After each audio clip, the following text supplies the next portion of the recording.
Every club. Every day. The Global Sports Podcast Network. Welcome to the Daily Newcastle podcast, where we're lighting up your speakers like fireworks on bonfire night. It's going to go down that cheesy Halloween route again. I'm sorry already to the listeners. But just like with dazzling displays you saw in the skies last night, the Premier League has delivered its own explosive moments this weekend, from Bournemouth being literally on fire, Spurs sparkling into form against a damp Villa, and just like the end of any good bonfire weekend, Newcastle were helping everybody safely pack away by putting out all the fires with Arteta's tears. Again. It's Wildcard Wednesday. It's my favourite day of the week. And I'm joined by two explosive guests. We're not really explosive, but again, it's bonfire, so I've got to be mega cheesy. Bringing the fire with a literal flame on her head. It's Jo. Are you okay, Jo? I love it. Yeah, no, I'm all good. Thank you very much, Kev. It's getting too easy now. I can work with that one. I love it. It's cool. The ginger introductions are getting too easy when it's stuff like bonfire night. Christmas is coming up. I can't wait for that. And also joining me today is a man who sparkles like no other. It's Mellow Michael. There he is. There he is. I feel like we need some effects, Michael. I'm very, very good. He could have done some effects. Like people who are watching, he could have, Yeah. Just a little sparkle. Oh, yeah. Beautiful. Beautiful. We'll edit that in post. That's a round of applause from Joe. Joe's buzzing with that one. It's happening. So, it is obviously, I mean, it's not really a bonfire special or a firework night special. We're just linking to it because we've got to keep it relevant. So, in terms of keeping it relevant, it's been a fantastic week for Newcastle United. A win against Chelsea, a win against Arsenal. It's almost like the fans never wanted rid of Howe. And I was going to speak about this last week, on the last Wildcard Wednesday, but it was too raw. I can have a bit of a laugh about it now. So I'll put the question to you in a minute, but I'm going to list off some players and managers we've had, right, in our history who have went on to win things or have won Premier Leagues or Champions Leagues, even some of them are just iconic names in football. So we've had Sir Bobby Robson, Kevin Keegan, Eddie Howe, Kenny Dalglish, David Ginola, Asprilla, Les Ferdinand, Rob Lee, Patrick Kluivert, Michael Owen, a Ballon d'Or winner, by the way, Gary Speed, Shea Given, Alan Shearer, James Milner, who went on to win a lot at Liverpool and Man City, Bruno, Johan Cabaye, Ben Arthur, Demba Ba, Cisse. They're more the players of the streets I won't forget. So my question to you is, and I think I could be miles off, but just tell me if I am. Newcastle United have had so many good players, so many good managers. We've got world-class facilities. We've got one of the best stadiums in the Premier League. The common denominator on why Newcastle don't win anything is the fans. And the reason I think this is because, I saw Michael's reaction already. The reason I think this is because when everybody is pulling in the right direction at Newcastle, we've seen what it can do. We finished fourth in a season where we should never have finished fourth. We were literally battling relegation and finished mid-table obscurity by the end of it. And we finished fourth when the fans pulled in the right direction. And we got to a cup final with a team which is not that dissimilar to what it is now, with like the additions of Harvey Barnes and Lloyd Kelly. That team got to a League Cup final. There's not many times in our history where the fans have been pulling in the right direction. Kevin Keegan was one of them. You could argue we should have won the league that year, but we didn't. But the fans were all pulling in the right direction. And look what happened. We were not successful in terms of trophies, but my God, we were very close. So I've just put it down to the common denominator why we haven't been successful for 60 years is the fans.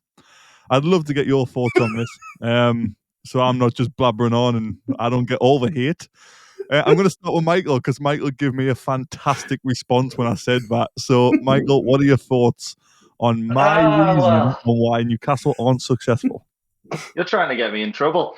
No, I think as an analogy goes, you've aimed for bullseye there and ended up hitting single one, unfortunately. So you're left with 49. But no, it's not the fans. I mean, there's this modern generation of fan which is absolutely dreadful. I can say everything I want online, and it just doesn't, they don't get any consequences for it. And yes, we have seen the likes of Sir Bobby Robson, etc., pushed out in the past, but it's not just Newcastle. It's the modern day football fan, and not just the modern day fan. It was there in the 2000s. It was a little bit there in the 90s. It's worse now. Granted, so much worse, but fans are fickle. And that's always going to be the case. We have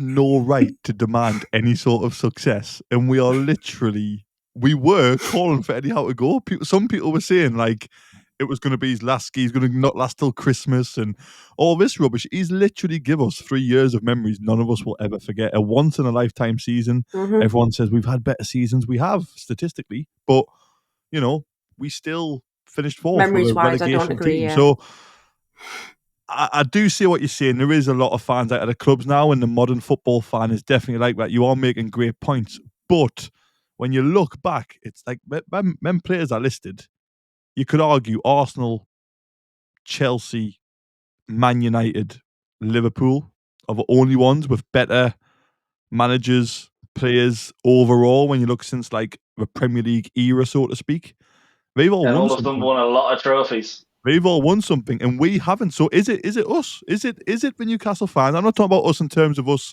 on the podcast, because I think we're quite sensible and we're quite balanced. But the atmosphere at St James's I at wouldn't times use balanced, Kev. was the atmosphere at St James's at times can be so negative, and it does creep onto the pitch. We've seen it. We've all seen it. Let's be honest. We've all seen the negative atmosphere creep onto the pitch at times. We've seen players get fed up. I don't know. I think I might be onto something, but I like that you guys are disagreeing at the minute because, like I say, it's one of them things where we all have different opinions. It's good to share them. Joe, what's your opinion on this? Well, I can't. I'm glad I've gone last. I'm not going to lie. I'm glad you guys got it all out your system. But I'm not going to lie, Kev. I kind of was swaying towards you, and I saw your point. However, Michael was very much a voice of reason there.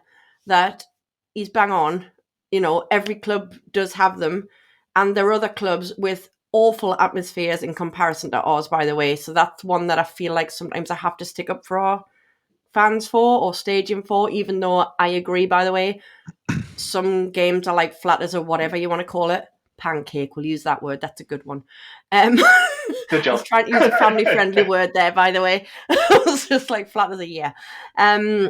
So it is a tough one, isn't it? Because, yeah, you can say that across the board. And I would like to think that it's not as fans, because that kind of devastates me that if it was us to cause this for our beloved club and how much we kind of worship that club, that would probably hurt more than any other reason. I'm not going to lie. So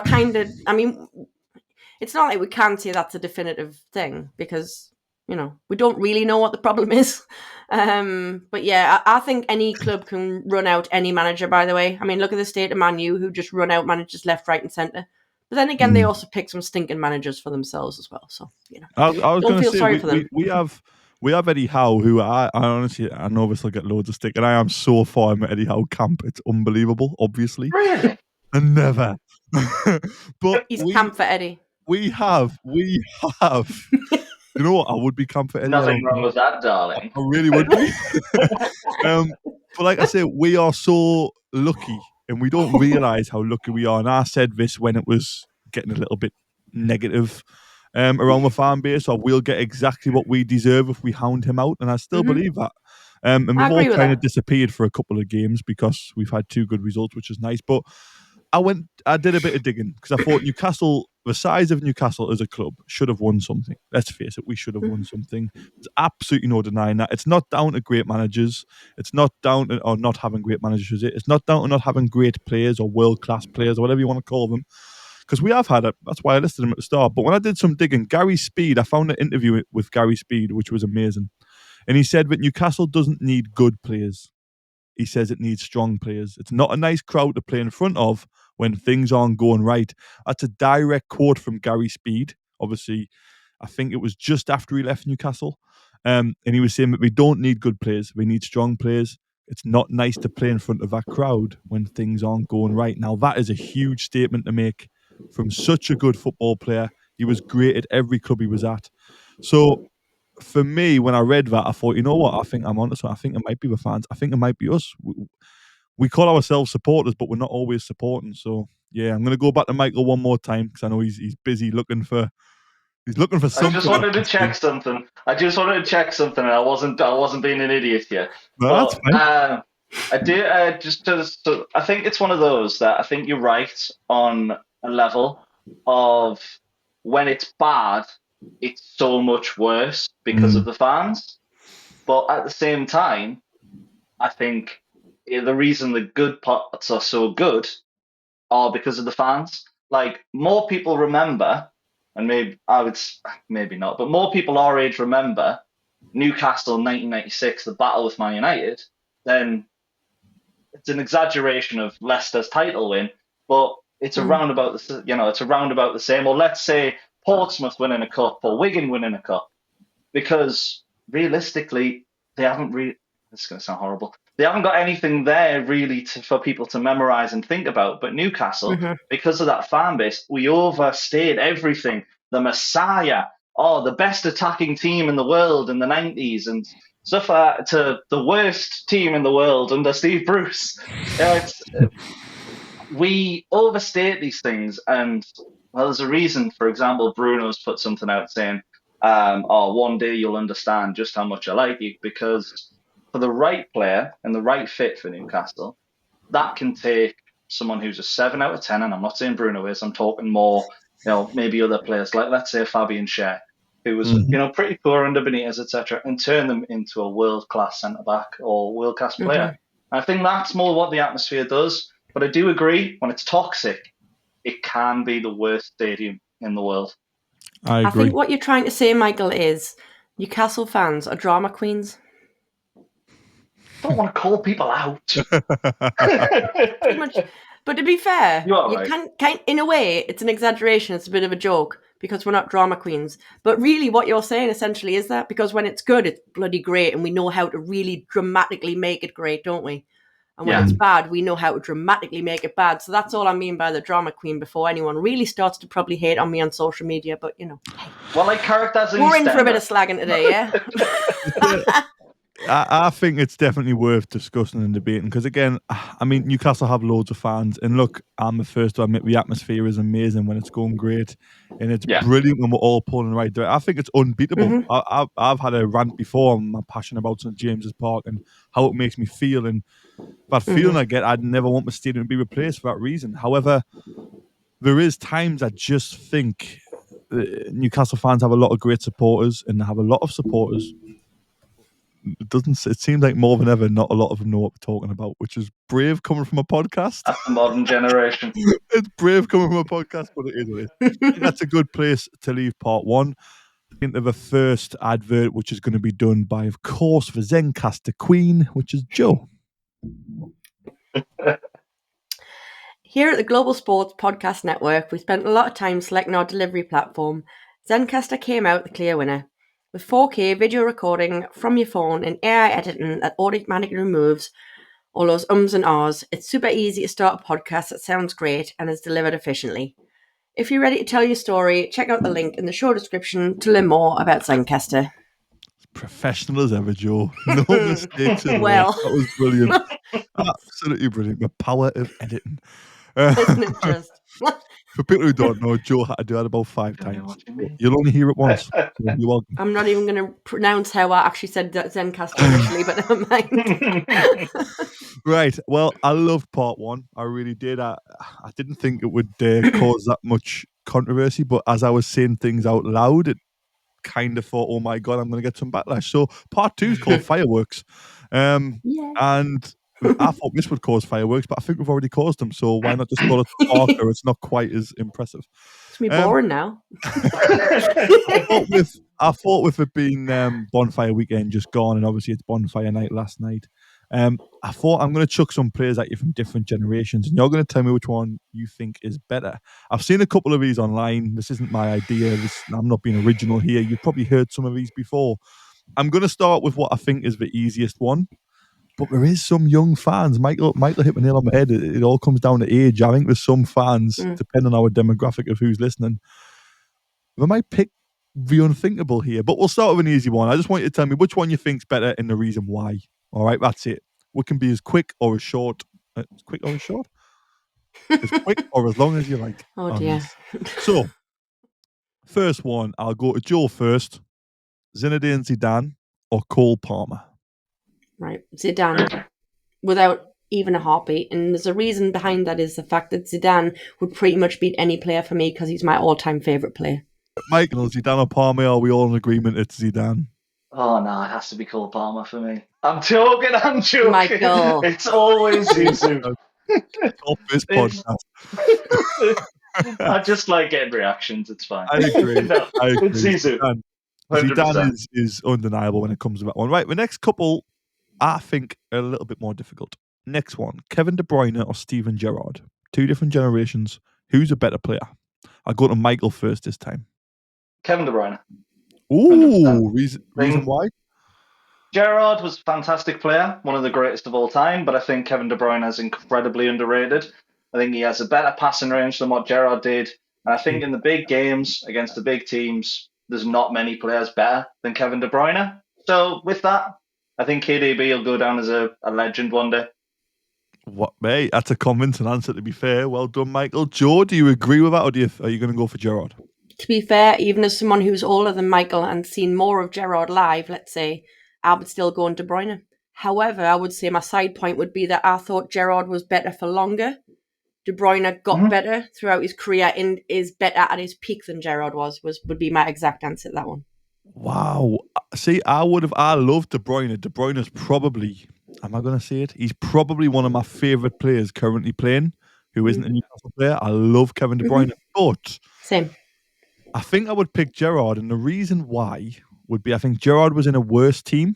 I think that Liverpool team with like Milan Baros and stuff, which won the Champions League, and he obviously was the famous story about him giving the halftime team talk, asking everybody to leave but the players, scoring the first goal, dragging them through that ridiculous final.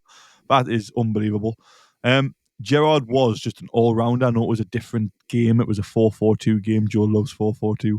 And it was 2 centre midfielders, and we just did everything. There was no 6, there was no 8, it was just you're a centre midfielder, and you do everything. So Gerrard was really impressive in that for me. And what really turned it, I think Gerrard was hopeless for England, but De Bruyne hasn't done much for Belgium. And when De Bruyne has played recent Champions League finals, and it's not his fault, but he is coming off injured a lot in them finals, and I'm looking thinking, you're either the unluckiest guy alive or you just don't fancy it. I know that's really harsh because I love De Bruyne, but I would have said Gerrard for them reasons. Just when it came to big moments, I can remember more Gerrard moments, like the FA Cup final against West Ham, scores that ridiculous volley from about 40 yards when I think we were 2-1 down at the time. So I would have went Gerrard for that reason, but I love De Bruyne. Next one, I think we might all be in agreement, but I'm not sure. Roy Keane or Rodri? Rodri. Ooh, Michael? Rodri. Yeah, I'm going Rodri as well. And as much as I appreciate Roy Keane, I just think Rodri was a level above. Anything to add to that one? Or Roy Keane just ran his mouth, man. Yeah. I think as Newcastle fans, we are guilty of underrating how good Roy Keane was, but when you look at Rodri, did Roy Keane ever get close to winning the Ballon d'Or? Good point. But then you could argue Keane was against tougher opposition. Like, do you know what? If I changed Keane to Vieira, I might have went Vieira. I'm not going to lie. I always preferred Vieira over Keane. And I love Keane as a pundit. He's probably one of my favourite pundits. It's weird because he's ex-Sunderland and all that stuff. I do like Roy Keane, but Rodri for me, I agree. Right, we've got 3 left. This one is probably the most famous one, which has caused debate online for about 3 years. Mohamed Salah or David Beckham? Michael. Okay. I am going to go Mohamed Salah. And I think there's probably recency bias in that. The fact that, Beckham was still knocking about before I was, around about the same time I was born. But I think when you look at Salah, he's going to go down as one of the greatest wingers the Premier League's ever seen in regards to sort of goal scoring. And the fact is, he's still putting up record numbers today. Now, David Beckham, completely different type of player, absolutely fantastic. I don't think anyone will ever forget the free kick against Greece, the halfway line goals for Man United. Yeah. But Salah, for me, single-handedly, but he's been the main primary reason for Liverpool's sole Premier League win, and he's one of the best players in the world right now at 33 still, and he's been doing it for 6-7 years. Yeah. Joe, do you want to go next? Well, Michael's just changed my mind. Well, hang on. Let me go. And you can pick the winger, because I actually think David Beckham was better. And the reason why I agree, everything Michael said is go on, bang on. sell it, go. But Michael, when he was talking about one of the best wingers, he's not really a winger. He's like an inside forward. A winger in my eyes, but again, it's a generation thing, is a right midfielder, which don't exist anymore. They just don't exist. On David Beckham as a right midfielder was absolutely ridiculous. And I feel like he's underrated sometimes because of his stardom, because of his celebrity status, the good looks, the brand he built. But when you watch David Beckham from about 95 to about 2000, and when did he leave Real Madrid? 2006.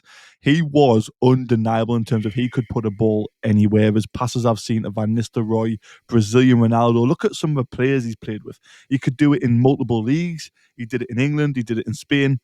Even in France, before he retired, he was amazing there. He did it at a national level. Not many England players have performed as well for England as they did for the club, and David Beckham is one of them. He is one of the rare England players who never, ever let us down. And for that reason, for me, I feel like you take his celebrity status away, you take his good looks, all this branding. David Beckham is criminally underrated for that reason, in my opinion. And just to add to that David Beckham point about England, the only players I would class as not letting England down would be Ashley Cole and Sol Campbell. Always did well for England. And David Michael Beckham. Owen. Oh yeah, Michael Owen, definitely. Yeah, he always never let England down, really. But yeah, I hate him, so. that's why I think Beckham. So Joe, which one of us has convinced you, Beckham or Salah? Well, is it Salah or the posh John Joe Shelby? I won't lie, the posh John Joe Shelby. Do not. John Joe Shelby looks like Gollum in comparison to Beckham, man. That was a Halloween episode. That was a week ago. Catch up on fire. Sorry. Look, I'm not going to lie. I was going to say Beckham for a lot of the reasons that Kevin's just said, I'll be honest. And then, Michael, you did such a good sales pitch. I was thinking, he's right here. But then, Kev, I think because I was already leaning towards Beckham anyway, yeah, I'm back to Beckham. Win for Beckham. Yeah, it is undeniable. Pretty much everything you've just said about him. And I think it is one of those that I know fine well if you ask my dad this question, he'd pick Salah. He's not a Beckham fan at all. Simple as that. And I think it has got a lot to do with the celebrity thing, if I'm honest. He didn't really... did not enamor people like my dad, and that's fair enough. It's not going to, it's not going to attract a lot of people. It's going to also attract a lot of other people, but you know what I mean? Yeah, so my answer's Beckham. We'll settle on that and we can go to the next one. Right. One, we're going to do really quick on this one, and then the last one I'll have a little bit more of a discussion. David Ginola or Gareth Bale?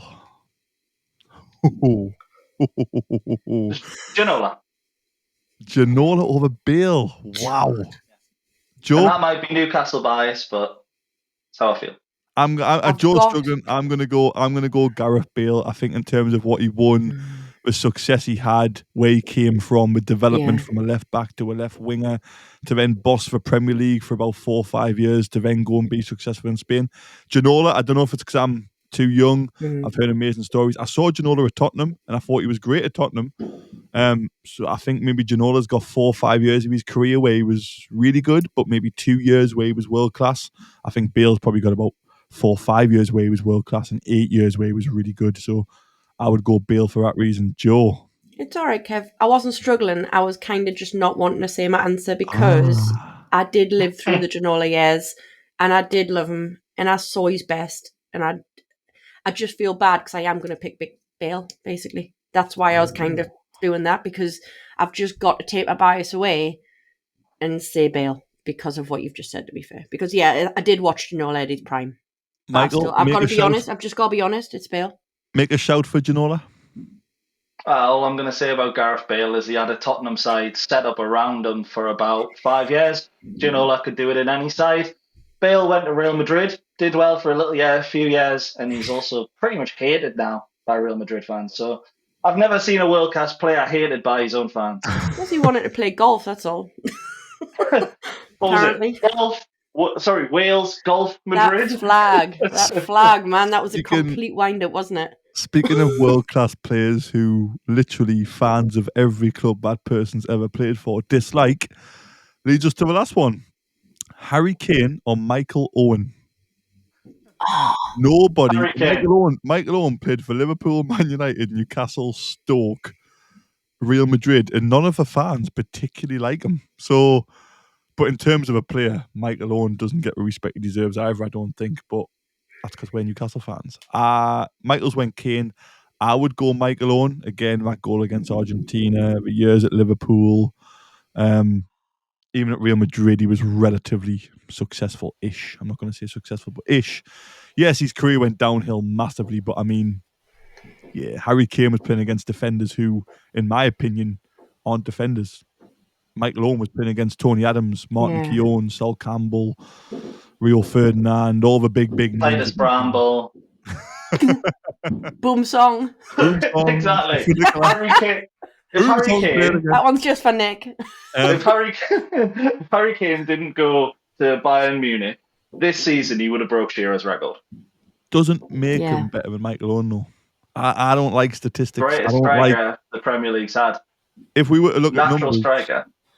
What, Harry Kane? Yeah, natural striker Harry Kane. As being a striker, yeah. Wow. I should have went Kane or Shearer, but I thought we'd all pick Shearer. I love Alan Shearer. I think he's obviously the greatest player Newcastle have ever had. But if it comes to being out and out striker, Harry Kane's once in a lifetime. Over Shearer. He's picking Kane over Shearer. Wow, dude. Like I'm struggling between Kane and Owen, but Kane and Shearer, and that's not even biased. I just think Shearer is a natural. Pick Shearer and Kane because I thought we would have all went Shearer, but I kind of wish I did now. But fair play. We'll just do that one. Michael's. No, it's fine. It's good that you have, because if I'm honest, my hatred towards Owen stems massively from when he was with us. So what I was trying to do in my head is take out that bias and pretend he didn't play for us for a little bit and just judge him on the rest of his career. Then I might pick Owen over Kane. Great. I'm just not a huge Harry Kane fan. So I did struggle with that question, if I'll be honest. I would have picked Michael Owen over Harry Kane. I would definitely pick Shearer over Kane. I do like Kane. But the reason I'm saying this is you look at, I think we had a discussion about this on the World Class episode of a Wildcard Wednesday of there's no world class defenders about anymore. Like Kane scoring goals for England against Qatar and in San Marino and all this stuff. Shearer was scoring goals against Holland in quarterfinals and he was doing it against the top international team. It could be my bias, and to be honest, Michael's done brilliant to take his bias out of it, but I just think the generation of the mid-90s to the late 90s to the early 2000s had so many world-class quality defenders in, but to score goals against them defences was a lot harder. Whereas now you can almost just fall over in the box, get a penalty converted, and you look like a great player on paper. But really, you haven't actually done anything. You've just fell over because it's a non-contact sport. So it's all about eras. It's all about different times, and that's why we kind of did it. So it was a bit of fun. But it's all about opinions, right? Anything, Michael? I don't want to just move on without going back to you. Well, I think looking at it, I think if you look at some of the great strikers of sort of the 90s and the 2000s, you put them in a team nowadays, they wouldn't make it. Oh, would. Nah, no way. Oh, would. Thierry Henry now would be. Thierry Henry is the best of that generation. Yeah, but Shearer, even if Shearer was in the box now and he was holding off a defender and he just fell to the floor, he'd get a penalty every time. And Shearer didn't. Well, he missed the odd penalty. Shearer would be one of the sort of ones where you'd look at and go, right, he'd still get 200 goals. But I think when you're looking at Callum Wilson, as he stays fit, doesn't he? Harry Kane, I carry with Callum Wilson. But Callum Wilson, let's get real. We said it before. If he stayed fit, he would have had an unreal career. But he's a bit like a Shearer-esque type of striker, as in he's just a proper striker, goal-scoring type of, you know what I mean? He's more like Shearer style, which is why I think Shearer would still survive. It's slightly coming back, and it was starting to work in the Premier League. You had Ivan Toney, who was a big, strong... Defenders did not cope with him. When Haaland first came, there was literally videos of Haaland putting defenders on the backside, and we're asking for a free kick and stuff, and the referee's like, well, no, it's just strength. So imagine bringing in the Drogbas and the Henrys and the Shearers. Yeah. But also, if you go the other way and have the strikers of today, like Mbeumo and Kane and whoever else, against peak Tony Adams and Martin Keown and Sol Campbell and Nemanja Vidic, Jaap Stam, they would absolutely pocket these strikers. These strikers wouldn't know we wouldn't have a clue what to do. Thirdly, Mbeumo's a right winger, and secondly, Harry Kane. Emil Heskey got 110 Premier League goals. Harry Kane would get 200. Heskey was criminally underrated. Heskey was at his peak at Liverpool. He was class. Was criminally underrated, by the way. Anyway, brilliant debate. Love it. Absolutely love it. Brilliant stuff. So that's the end of part 2. Unfortunately, I could have talked about that for the rest of the show, to be honest, but that would have meant all the effort I've went into on the quiz would have went to waste, and I don't want that to happen. So our second advert is done by the brilliant. Oh, what did I call him? What did I call you earlier? The man who sparkles like no other.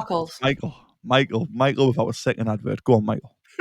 Podcast is part of the Global Sports Podcast Network, the only network bringing you exclusive daily news and views on your Premier League team, the Premier League, women's football, and fantasy football. A unique listening experience that puts fans first, bringing you the very latest breaking news from your team. Subscribe wherever you get your podcasts and make us your first listen every day. Global Sports Podcast Network. Every club, every day. Well done. Well done. Beautifully again. No editing for me to do there. That was done first time. It was no mistake. Sorry. Ay. Anyway, it's Wildcard Wednesday, and part 3 is most of the time a quiz. I think there's only ever been once where it hasn't been. So I think it's Michael's first Wildcard Wednesday quiz. He's taken on Joe, who started off with a great record, but at the minute the fans are calling for her to leave because she's lost 2 in a row. Oh, I'm on the downhill slide, Michael. It's not good. Well, it's time for that streak to end. Right. The first question I've kind of pinched from a previous podcast I did before I joined Global Sports Podcast Network. So I know you two definitely haven't listened to that podcast. I don't know about other people listening, so they might know the first one, but you guys don't. So here we go. What is the only UK stadium in professional English football not part of Great Britain's mainland? The Cardiff City Stadium? Oh, good guess. Good guess. Joe, who you going for? No clue. The only UK stadium in professional English football not part of Great Britain's mainland. Good question, that, isn't it? In any English team? Yeah. Like any division, I mean, obviously. It's not going to work, is it really? So no, I've got no idea. I'm not even going to guess. Well, there's no points either way, even though Michael did have a very good guess. It's actually Fratton Park. It's Portsmouth. It's not part of Britain's mainland. It's built on Portsea Island. So it's actually on its own. I never knew. So it's not part of the mainland. So this is educational as well as... It is? I love that. As well as that. Right. So these ones you've got a bit more of a chance at. That one was a bit wild, but here we go. Right. Let me get this right. Which British team 100% win record against Barcelona? We've played them 4 times and won every time. The only British team to have 100% win record against Barcelona. I'll go Joe first this time and then Michael. The only British. You say British, not English. I said British. Oh. So now I want to say, oh no. 4 games, 4 wins. The only British team to have a 100% win record against Barcelona. It's going to be the like only reason I'm going to say these. Yeah, I'm only going to say this because you didn't say English. So, and now I don't think it's an English team. So I've probably just either scuppered the whole thing or I'm nailed on. I'm going to pick my favourite Scottish team as Rangers. Ooh. I did say British. I didn't say English. I said British. Could be an English team, but it could be a trick. But yeah, I know. That's annoying. It's annoying because I was thinking the same. I was thinking Celtic or Rangers, and I know they've battered. I'm pretty sure they've battered Celtic. Celtic famously beat them 1-0. Yeah, big Tony Watt. I remember. I'm going to go. I'll go a bit rogue. We'll go Aston Villa. I don't think they've played them full time, but good shout. Actually, European champions in '82. So good shout. Both very good shouts, but we're both incorrect. Joe was on the right lines of a Scottish team, but it wasn't Rangers. Aberdeen. Dundee United. Aberdeen. Oh, wow. Dundee United played Barcelona 4 times and have never ever lost. Still 0-0, so we're definitely one of you to score a point. This one you can work out, right? This one's done. Okay. Right. There's only one Premier League winner's surname that can be spelled using Roman numerals? Oh no, come on. Whoa. We've established I'm no good at these things. This is almost as good as my my riddle the other day with the Newcastle players. Oh, say it again. The only Premier League winner's surname which can be spelled using Roman numerals. First one to get it wins. Vidic? Bang on, Michael. Great answer. There's a Well point. done, you, Michael. Well done. V is 5, I is 1, D is 500, and C is 100. So well done. 1-0, Michael. Brilliant. That was a very good one. It was. Brilliant answer, to be fair. Right. I like that. Last one, unless Joe gets it when it goes to a tiebreak. Who is the only player who has scored, assisted a goal, scored an own goal, and was booked all within 90 minutes? Richard Dunn. Only happened once in the Premier League. Incorrect. Happened in the same game. So he scored a goal in this game, assisted a goal in this game, scored an own goal in this game, and got booked in this game. All in one game. One player ever in the Premier League. I don't know about Spain or anything like that, but in the Premier League, one player. I'll give you a clue. Was there any clue? We've mentioned him on this pod. Roy Keane. Incorrect. Get him back in. Just shout them out now. Just shout them out. First one to get it wins. Probably is a midfielder. Gerrard? It was in part 2, not Gerrard. No. Is a midfielder, but is also a winger. Ginola. Nope. Beckham? Nope.